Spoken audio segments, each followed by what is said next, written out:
My name is Emily Carter. I'm 32 years old and I live in Chicago, Illinois. If you asked anyone who knows me, they'd probably say I'm doing okay. I have a job, I pay my bills, I smile at work, but that's not the full truth. I work as an assistant in a mid sized corporate office downtown. Nothing fancy, just enough to survive. Every morning, I wake up at 6 a.m., drink the same coffee, take the same train, and sit at the same desk, day after day, year after year. I used to tell myself this was adulthood, but deep down, it felt like a pause button I couldn't turn off. I had dreams once, real ones. I wanted to build something of my own. I wanted freedom. I wanted to feel proud when someone asked, "So, what do you do?" Instead, I learned how to sound satisfied. At work, I was known as Reliable Emily, the one who never complained, the one who always helped, the one who stayed late. Yet somehow, when opportunities came, they passed right through me. "You're important right where you are," my manager once said. What he really meant was, "Stay where you are." At night, I'd go back to my small apartment, kick off my shoes, and sit in silence. I'd scroll through social media, watching people my age launch businesses, chase passions, take risks, and I'd feel this heavy question sitting in my chest. What am I doing with my life? The scariest part wasn't failure. The scariest part was realizing I had stopped trying. One rainy evening, after another long day, I sat alone on the subway platform. People rushed past me, chasing somewhere to be, and suddenly it hit me. No one is coming to change my life for me. That moment hurt because it meant the life I was living was the life I was choosing. I went home that night and looked at myself in the mirror. Really looked. Not the polite version, not the smiling version, the tired one. And for the first time, I said it out loud. I want more than this. My hands were shaking when I said it, because wanting more meant risking failure. But staying the same? That felt worse. That night, I didn't magically fix my life. I didn't quit my job. I didn't have a plan. All I had was honesty. And that honesty became the first step of everything that came next. That night, after I admitted the truth to myself, I couldn't sleep. I lay in bed, staring at the ceiling of my apartment, listening to the distant sound of traffic outside. My phone was face down on the table, but it felt loud, like it was reminding me of everything I wasn't doing with my life. I kept thinking about the girl I used to be, the one who believed she could do something meaningful, the one who didn't measure her dreams by how safe they were. Somewhere along the way, I had traded courage for comfort, and comfort was slowly killing me. The next morning, nothing changed on the outside. I still took the same train, still sat at the same desk, still smiled at the same people.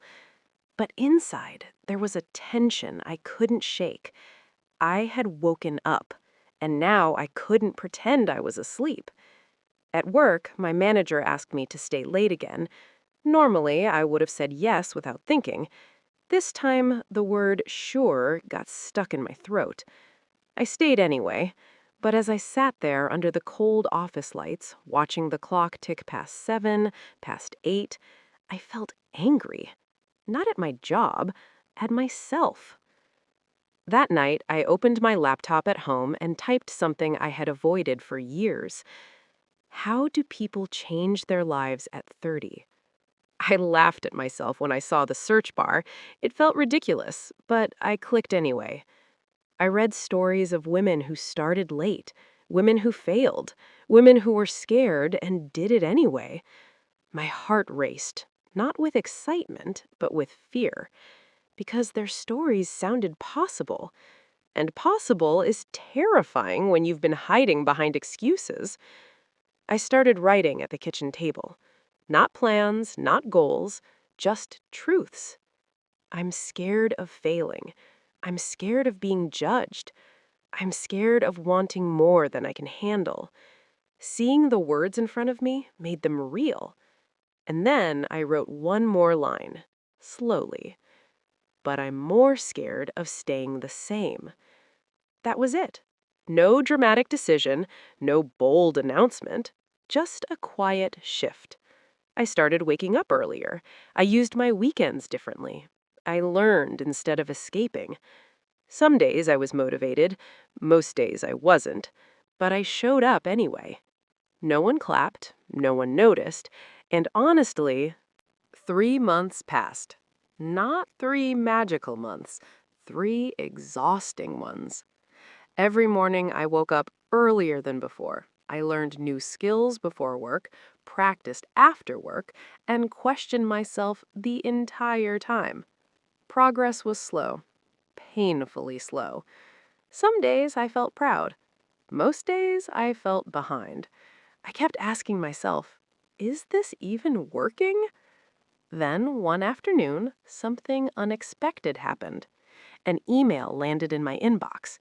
It wasn't flashy, no confetti, no congratulations, just a short message from a department I had quietly applied to weeks ago. "We'd like to speak with you about an opportunity." My heart started racing.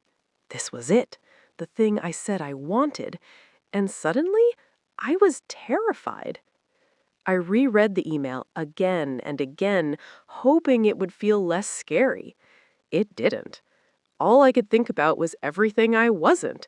Not experienced enough, not confident enough, not ready. I almost deleted the email. I even typed a polite reply, thanking them and saying I wasn't available.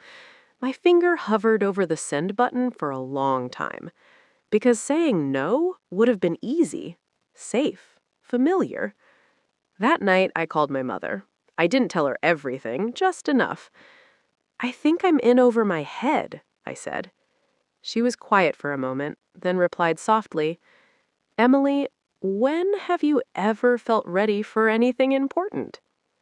That question stayed with me. The next day, my hands were shaking as I walked into the interview room. My voice cracked on the first question.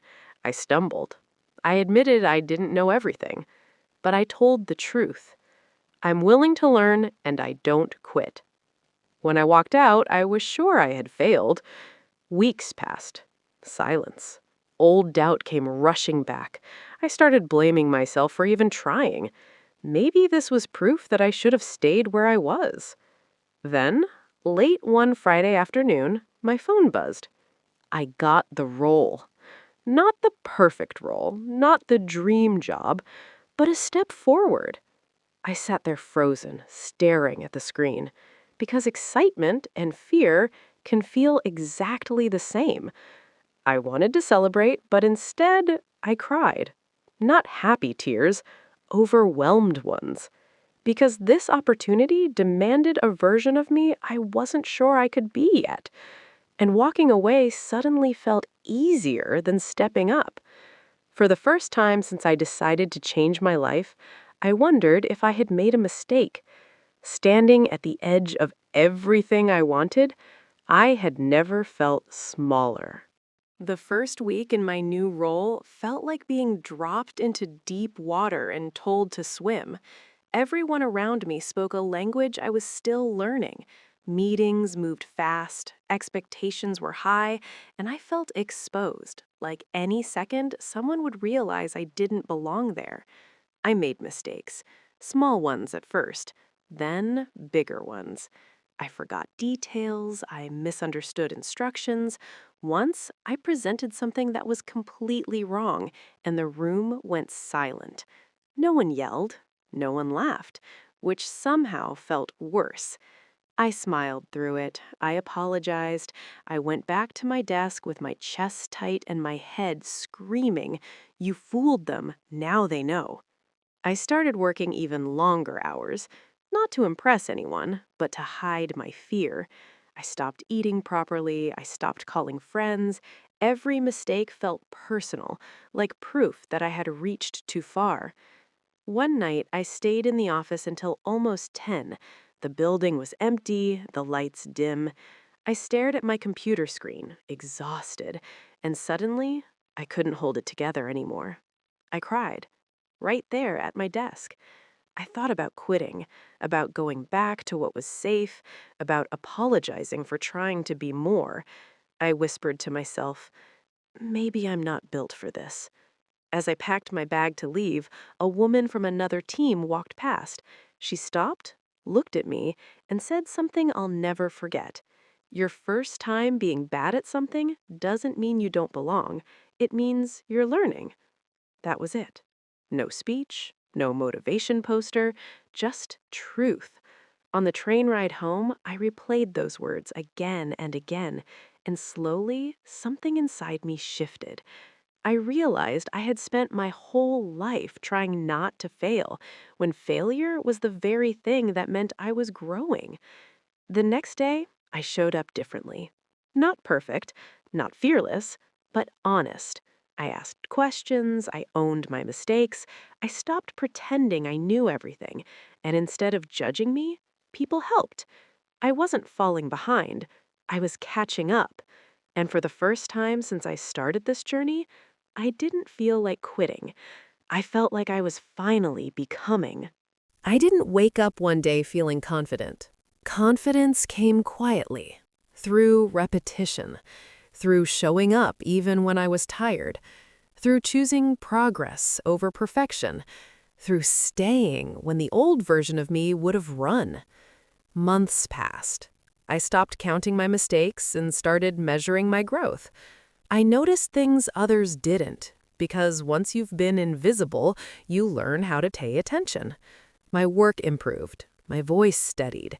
People started asking for my opinion. And one day, in a meeting that used to scare me, I spoke without my hand shaking. That's when it hit me. I wasn't pretending anymore.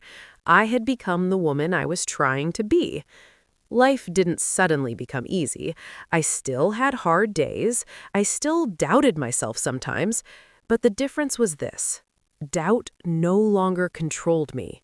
I did. I thought about that version of myself who sat in her car, afraid to go home, the one who smiled through a life that felt too small.